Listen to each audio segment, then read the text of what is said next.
ಬಿಸಿಲನಾಡು ರಾಯಚೂರಿಗೆ ಹಕ್ಕಿ ಜ್ವರ ಎಂಟ್ರಿ ಕೊಡ್ತಾ ಅನ್ನುವಂತಹ ಒಂದಷ್ಟು ಅನುಮಾನಗಳು. ರಾಯಚೂರು ಜಿಲ್ಲೆಯಲ್ಲಿ ಪಕ್ಷಿಗಳ ನಿಗೂಢ ಸಾವಾಗ್ತಾ ಇದೆ.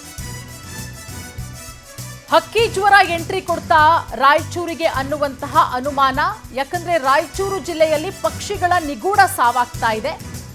ತೆಲಂಗಾಣದಲ್ಲಿ ಹಕ್ಕಿ ಜ್ವರ ಕಾಣಿಸ್ಕೊಂಡಿದೆ, ಅಲ್ಲಿಂದ ರಾಯಚೂರಿಗೂ ಕೂಡ ಹರಡಿದ್ಯಾ ಅನ್ನುವಂತಹ ಒಂದಷ್ಟು ಶಂಕೆಗಳು ಈಗ ವ್ಯಕ್ತವಾಗ್ತಾ ಇರೋದು. ಮಾನ್ವಿ ತಾಲೂಕಿನಲ್ಲಿ ಹಲವೆಡೆ ಪಕ್ಷಿಗಳ ಸರಣಿ ಸಾವಾಗ್ತಾ ಇದೆ. ಸಾವಿಗೆ ಏನು ಕಾರಣ ಅನ್ನೋದು ಇನ್ನಷ್ಟೇ ಗೊತ್ತಾಗಬೇಕು. ಹಕ್ಕಿ ಜ್ವರ ಏನಾದ್ರೂ ಬಂದು ಬಿಡುತ್ತಾ? ಪಾರಿವಾಳ, ಕೊಕ್ಕರೆ, ಕಾಗೆ, ಕಿಂಗ್ಫಿಶರು, ಸುವರ್ಣ ಪಕ್ಷಿ ನೋಡಿ ಹೆಂಗ್ ಸತ್ತು ಬಿದ್ದಿದ್ದಾವೆ. ಏನ್ ಕಾರಣ ಅನ್ನೋದೇ ಇನ್ನೂ ಕೂಡ ನಿಗೂಢ.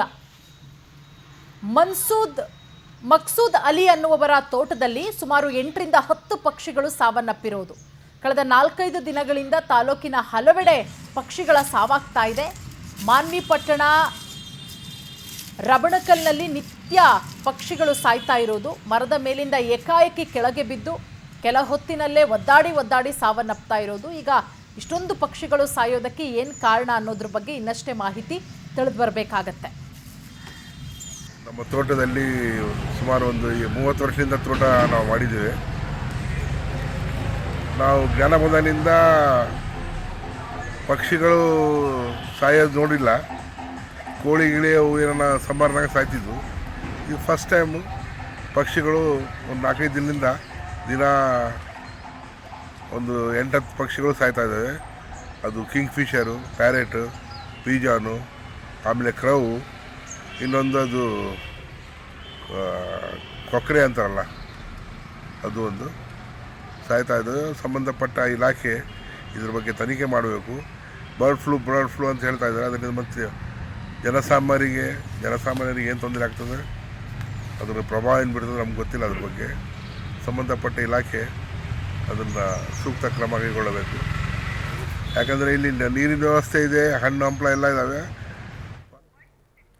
ಈ ಬಗ್ಗೆ ಮತ್ತಷ್ಟು ಮಾಹಿತಿ ಕೊಡ್ತಾರೆ ನಮ್ಮ ಪ್ರತಿನಿಧಿ ನೀಲಕಂಠಸ್ವಾಮಿ. ಹಕ್ಕಿ ಜ್ವರ ಏನಾದರೂ ಇರಬಹುದಾ ಅನ್ನುವಂತಹ ಅನುಮಾನ ಅಲ್ಲಿರುವಂಥವರು ಕೂಡ ವ್ಯಕ್ತಪಡಿಸ್ತಾ ಇದ್ದಾರೆ. ಎಷ್ಟು ದಿನದಿಂದ ಈ ರೀತಿ ಪಕ್ಷಿಗಳ ಸರಣಿ ಸಾವಾಗ್ತಾ ಇದೆ? ಸಂಬಂಧಪಟ್ಟಂತಹ ಅಧಿಕಾರಿಗಳು ಏನಾದರೂ ಮಾಹಿತಿ ಕಲೆ ಹಾಕ್ತಾ ಇದ್ದಾರಾ? ಏನು ಕಾರಣ ಅನ್ನೋದ್ರ ಬಗ್ಗೆ? ನಿಜ ಪೂರ್ಣಿಮಾ, ಏನಂದ್ರೆ ರಾಯಚೂರು ಜಿಲ್ಲೆಯ ಮಾನ್ವಿ ಪಟ್ಟಣ ಮತ್ತು ಸುತ್ತಮುತ್ತಲ ಗ್ರಾಮಗಳಲ್ಲಿ ಇದೀಗ ಪಕ್ಷಿಗಳು ಕಳೆದ ಒಂದು 5 ದಿನಗಳಿಂದ ಅಲ್ಲೊಂದು ಇಲ್ಲೊಂದು ಮೃತಪಡ್ತಾ ಇತ್ತು. ಆದ್ರೆ ಕಳೆದ 4 ದಿನಗಳಿಂದ ಪಕ್ಷಿಗಳ ಮಾರಣ ಹೋಮ ಆಗ್ತಿದೆ ಅಂತಾನೆ ಹೇಳ್ಬೋದು. ಯಾಕಂತಂದ್ರೆ ಮರದಲ್ಲಿ ಕೂತಿರ್ತಕ್ಕಂಥ ಪಕ್ಷಿಗಳು ಇದ್ದಕ್ಕಿದ್ದಂಗೆ ಕೆಳಗ್ ಬಿದ್ದು ಅಲ್ಲಿ ನೀರ್ ಕೊಡೋಕ್ ಹೋದ್ರು ಕೂಡ ನೀರ್ ಕುಡಿದೆ ಒದ್ದಾಡಿ ಸಾಯ್ತಾ ಇರ್ತಕ್ಕಂಥದ್ದು. ಒಂದೇ ಸಾರಿ ಕಳೆದ 4 ದಿನಗಳಲ್ಲಿ ಹೆಚ್ಚಿನ ಪ್ರಮಾಣದಲ್ಲಿ ಪಕ್ಷಿಗಳು ಸಾಯ್ತಾ ಇರೋದ್ರಿಂದ ಇದೀಗ ಜಿಲ್ಲೆಯಲ್ಲಿ ಎಲ್ಲಾದ್ರೂ ಒಂದ್ ಕಡೆ ಹಕ್ಕಿ ಜ್ವರದ ಒಂದು ಗಾಳಿ ಬೀಸಿದ್ಯಾ, ವಕ್ರಿಸ್ಗೊತ್ತಾ ರಾಯಚೂರು ಜಿಲ್ಲೆಗೆ ಅಂತ ಒಂದು ಅನುಮಾನಗಳು ಕಾಡ್ತಾ ಇದೆ. ಈ ಒಂದು ಅನುಮಾನ ಕಾಡೋದಕ್ಕೆ ಸಹಜ ಏನು ಅಂತಂದ್ರೆ ರಾಯಚೂರು ಗಡಿ ಭಾಗದ ಜಿಲ್ಲೆ ಆಗಿರೋದ್ರಿಂದ ಒಂದು ಕಡೆ ತೆಲಂಗಾಣ ಮತ್ತು ಇನ್ನೊಂದು ಕಡೆ ಆಂಧ್ರ ಪ್ರದೇಶ ಕೇವಲ 30 ಕಿಲೋಮೀಟರ್ ಅಂತರದಲ್ಲಿ ಇರೋದ್ರಿಂದ ಈಗಾಗಲೇ ಆಂಧ್ರ ಮತ್ತು ತೆಲಂಗಾಣದಲ್ಲಿ ಹೆಚ್ಚಿನ ರೀತಿಯಲ್ಲಿ ಹಕ್ಕಿ ಜ್ವರ ಕಾಣಿಸಿರೋದ್ರಿಂದ ಅಲ್ಲಿ ಎಲ್ಲಾ ರೀತಿಯಾದ ಸಾರ್ವಜನಿಕರಿಗೆ ಎಚ್ಚರಿಕೆಯಿಂದ ಇರುವಂತೆ ಸೂಚನೆಗಳನ್ನ ನೀಡಿದೆ.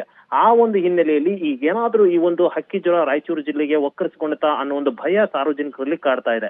ಇನ್ನು ಹಕ್ಕಿಗಳು ಸಾಯ್ತಾ ಇದ್ದಾವೆ ಅನ್ನೋ ಒಂದು ಮಾಹಿತಿ ತಿಳಿಯುತ್ತಿದ್ದಂತೆ ಆಕ್ಟಿವ್ ಆಗಿರುವಂತಹ ಪಶು ಇಲಾಖೆ ಈಗಾಗಲೇ ಅಲ್ಲೇನೋ ಮೃತಪಟ್ಟಿರುವಂತಹ ಪಕ್ಷಿಗಳ ಕಳೆಬರಹಗಳು ಏನಿದಾವೆ ಅದನ್ನ ತೆಗೆದುಕೊಂಡು ಈಗಾಗಲೇ ಬೆಂಗಳೂರಿಗೆ ಕಳಿಸಿರ್ತಕ್ಕಂಥದ್ದು. ಅಲ್ಲಿ ವರದಿ ಬಂದ ನಂತರ ಸೂಕ್ತ ಕ್ರಮ ಕೈಗೊಳ್ತೇವೆ, ಅಲ್ಲಿವರೆಗೂ ಸಾರ್ವಜನಿಕರು ಭಯ ಪಡುವ ಅವಶ್ಯಕತೆ ಇಲ್ಲ ಅನ್ನೋ ಒಂದು ಧೈರ್ಯವನ್ನ ಹೇಳ್ತಾ ಇದ್ದಾರೆ. ಆದ್ರೂ ಕೂಡ ಸಾರ್ವಜನಿಕರಲ್ಲಿ ಈ ಒಂದು ಮನೆ ಮಾಡಿರ್ತಕ್ಕಂಥದ್ದು ಹಕ್ಕಿ ಜ್ವರ ಜಿಲ್ಲೆಗೆ ಏನಾದ್ರೂ ಬಂದಿದ್ಯಾ ಅನ್ನೋ ಒಂದು ಭಯ ಕೂಡ ಈಗಾಗಲೇ ಮನೆ ಮಾಡಿರ್ತಕ್ಕಂಥದ್ದು. Poornima, okay, thank you Neelakantaswamy.